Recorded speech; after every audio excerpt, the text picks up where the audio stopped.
Hello दोस्तों, आप सबका स्वागत है आपका अपना YouTube channel science classes with Ajay sir का साथ। दोस्तों, मैं इस वीडियो में बात करने वाला हूं जो आपके 10वीं क्लास में बार बार जो क्वेश्चन पूछा जाता है या क्वेश्चन है आपका उत्सर्जन क्या होता है, यानी उत्सर्जन के बारे में हम लोग पढ़ेंगे, उसके बारे में हम लोग पढ़ेंगे और पूरे डिटेल से पढ़ेंगे। यानी ये वीडियो आपका 5 से 7 मिनट का हो सकता है। इसमें मैं 2 क्वेश्चन कराऊंगा, एक फर्स्ट क्वेश्चन है, दूसरा क्वेश्चन भी लिखूंगा इस क्वेश्चन कराने के बाद। यानी कि इसी वीडियो में मैं 2 क्वेश्चन कराऊंगा। यदि आप चाहते हैं उसको अच्छा से देखना, अच्छा से समझ जाना बिना रटे, तो प्लीज़ वीडियो को शुरू से अंत तक जरूर देखिएगा, मैं आपको जरूर समझाऊंगा। और यदि आप चाहते हैं कि क्वेश्चन को प्रैक्टिस डेली करो तो मेरे टेलीग्राम चैनल को ज्वाइन कर लीजिएगा। टेलीग्राम चैनल का नाम है science classes with Ajay sir. तो इसको अभी भी ज्वाइन कीजिए और वीडियो कैसा लगा कमेंट बॉक्स में जरूर कमेंट कीजिएगा और चैनल को सब्सक्राइब करके बेल आइकन प्रेस कर दीजिएगा। ऐसे वीडियो आपके लिए मैं बनाता रहूँगा जो आपसे जब आपके एग्जाम में आता है। हम स्टार्ट करते हैं। आपका क्वेश्चन क्या है? उत्सर्जन क्या है, इनको 2 प्रमुख अंगों का वर्णन करें। सबसे पहले हम लोग समझेंगे उत्सर्जन क्या होता है, यानी उत्सर्जन के बारे में।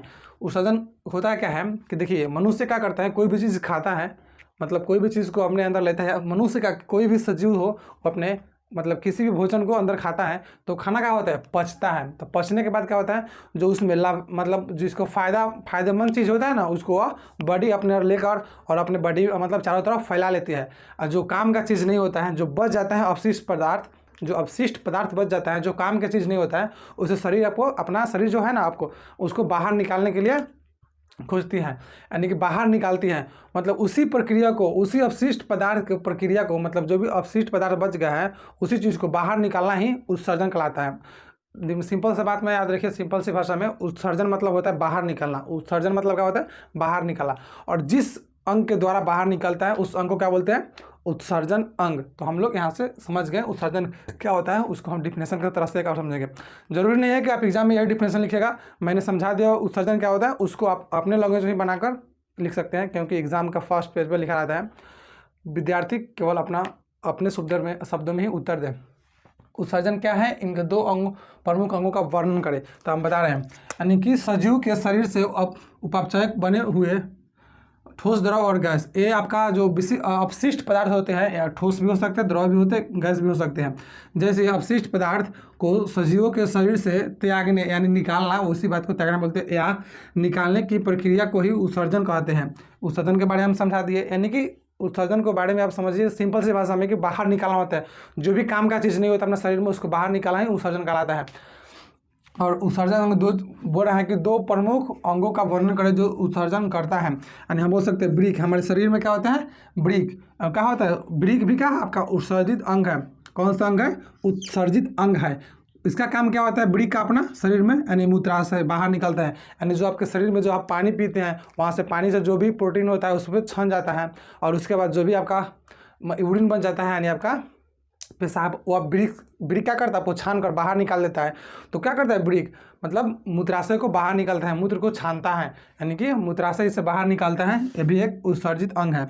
दूसरा नंबर क्या है, मल द्वार भी एक उत्सर्जित अंग है। मल द्वार जो होता है क्या, वो पचा हुआ खाना बाहर निकलता है। यानी जो खाना पच जाता है उसमें जो फायदेमंद चीज़ होता है शरीर अपने बॉडी में ले लेती है, मतलब शरीर अपने ही पूरे शरीर में क्या करता है, बांट देता है। लेकिन जो अवशिष्ट पदार्थ होता है, जो काम का लायक नहीं होता है, उसे मल द्वार द्वारा उस पचा हुआ खाना को बाहर निकाल दिया जाता है। तो दोस्तों, आप ऐसे समझ गए होंगे, तो कैसा लगा कमेंट करके जरूर बताइएगा। मैं चलता हूँ अगले क्वेश्चन पे नेक्स्ट स्लाइड में, तब तक वीडियो को अंत तक बने रहिएगा। तो हम लोग आ चुके हैं नेक्स्ट स्लाइड, क्वेश्चन नंबर 2 पे। आपका क्वेश्चन नंबर कितना है, क्वेश्चन नंबर आपका 2 है। क्वेश्चन नंबर 2 है। क्वेश्चन नंबर 2 क्या कर रहा है, आप यहाँ से देखिएगा जरा सा ध्यान से। यानी कि लाल रक्त कणिकाएँ, उसको बोलते हैं हम लोग RBC। लाल रक्त कणिकाओं के कार्यों को समझाइए। मतलब लाल रक्त कणिकाओं का क्या काम होता है, कैसे होता है, उसके बारे में हमको समझना है। यानी कि आपको 2 नंबर का प्रश्न पूछता है, आप इजीली याद रख सकते हैं। इतने बड़े डिफिनेशन लिखने की जरूरत नहीं है, आपको रटने की जरूरत नहीं है। बस मैं जो भी बताऊंगा उसको आपको दिमाग में समझना है। अपने डेली लाइफ से मैं समझाऊंगा, कनेक्ट करूंगा, मैं आपसे वादा कर रहा हूँ। प्लीज़ वीडियो को थोड़ा सा ध्यान से सुनिएगा मेरे बातों को, कि लाल रक्त कणिकाएँ यानी क्या होता है, वो कैसा उसका संरचना होता है, क्या काम होता है, उसमें क्या क्या चीज़ होता है, उसके बारे में इस क्वेश्चन से आपको, इसी क्वेश्चन में आपको ऑब्जेक्टिव भी मिल जाएगा। ऐसे आप डिफिनेशन में खुद से बना लीजिएगा। एक बार समझा दूंगा, तो एक बार मैं इसको पढ़ता हूँ और समझाता हूँ। लाल रक्त कणिकाएँ हमारे शरीर में 40 से 50 लाख प्रति घन मिलीमीटर उपस्थित होती है। यानी जो लाल रक्त कणिकाएँ होता है उसको हम लोग क्या बोलते हैं, हम लोग का उसको देहाती भाषा में क्या बोलते हैं, खून, उसको क्या बोलते हैं? खून। मतलब जो हमारा शरीर में खून होता है उसको हम लोग लाल रक्त कणिकाएं बोलते हैं। लाल रहता है उसे लाल रक्त कणिकाएं। यानी जो खून होता है हमारे शरीर में कितना होता है? 40 से 55 प्रति घन की मिलीमीटर होता है। यानी 40 से 55 लाख, 40 से 55 लाख प्रति घन मिलीमीटर उपस्थित रहता है। यानी कि जो हमारा खून होता है यानी कि लाल कणिकाएं हमारे शरीर में 40 से 55 लाख, देखिए कितना बड़ा अकाउंट है। आपका ऑब्जेक्टिव में पूछ सकता है जो लाल कणिका है हमारे शरीर में प्रति घन मिलीमीटर कितना उपस्थित रहता है? तो ऑप्शन नंबर आप लगा सकते हैं 40 से 55 लाख। देखिए यहाँ से बन सकता है। यानी कि हमारे शरीर में कितना उपस्थित रहता है? 40 से 55 लाख अपने शरीर में उपस्थित है। इनका जीवन काल, मतलब ये कितने दिन तक जीवित रहते हैं, इसका जीवन काल कितना है? तो उसको बोल सकते हैं 120, लगभग 120 दिन। उसको महीना में पूछे तो 4 महीना, यानी लगभग 120 दिन होता है उसका जीवन काल।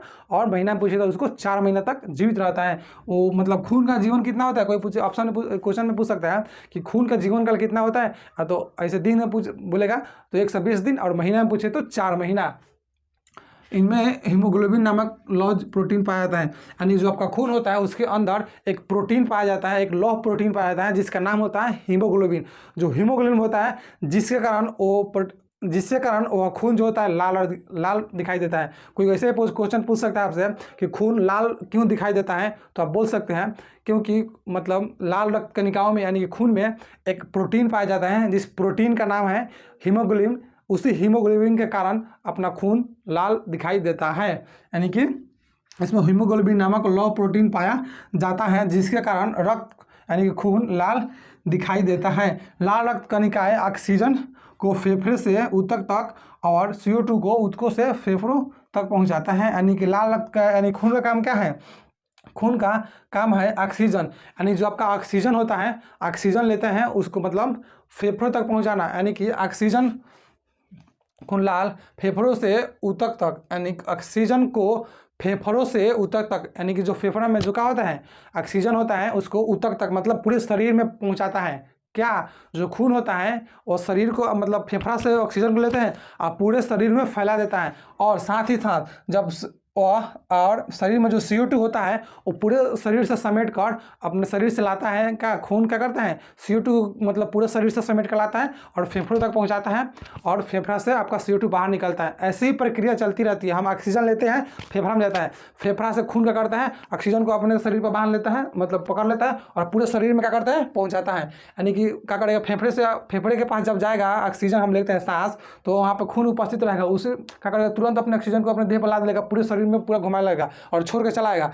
और वहाँ पर जो भी CO2 बना होगा, यानी कि जो भी विषैले ऑक्सीजन क्या होता है गैस में बदल जाता है CO2 में, तो उस CO2 को फिर ला देगा, फिर आपको कहाँ लाकर छोड़ेगा? यानी फेफड़ा के पास लाकर फिर छोड़ देगा। यानी ऐसी ही प्रक्रिया चलती रहती है। ब्लड का यही काम होता है, ऑक्सीजन को मतलब ऑक्सीजन को पूरे शरीर में फैलाना और पूरे शरीर से CO2 को यानी कार्बन डाइऑक्साइड को बाहर यहाँ फेफड़े तक लाना, जिसके द्वारा फेफड़ों से बाहर आता है। तो इस तरह से आप समझ सकते हैं। और जितना भी मैंने समझाया सारे इसमें आप लिख सकते हैं, यानी कि देख सकते हैं कि कोई भी याद करने वाला चीज़ नहीं है। मैं जितना बोला समझाया, बस आपके डेली लाइफ से मैंने प्रैक्टिकल करके यहाँ से बताया कैसे क्या होता है, कहाँ पे क्या होता है, कौन सा क्या काम होता है। तो प्लीज़ ऐसे आप याद कीजिएगा तो आप पूरे एग्जाम तक भी नहीं भूलेगा। तो प्लीज़ मेरा वीडियो अच्छा लगे तो चैनल को सब्सक्राइब करके वीडियो को भी लाइक ज़रूर कीजिएगा। और वीडियो अच्छा लगे तो कमेंट बॉक्स में ज़रूर कमेंट करके बताइएगा। और आप किस क्वेश्चन को चाहते हैं, वीडियो किस क्वेश्चन पे, वो भी कमेंट कीजिएगा और वीडियो को शेयर ज़रूर कीजिएगा। Thank you for watching my video.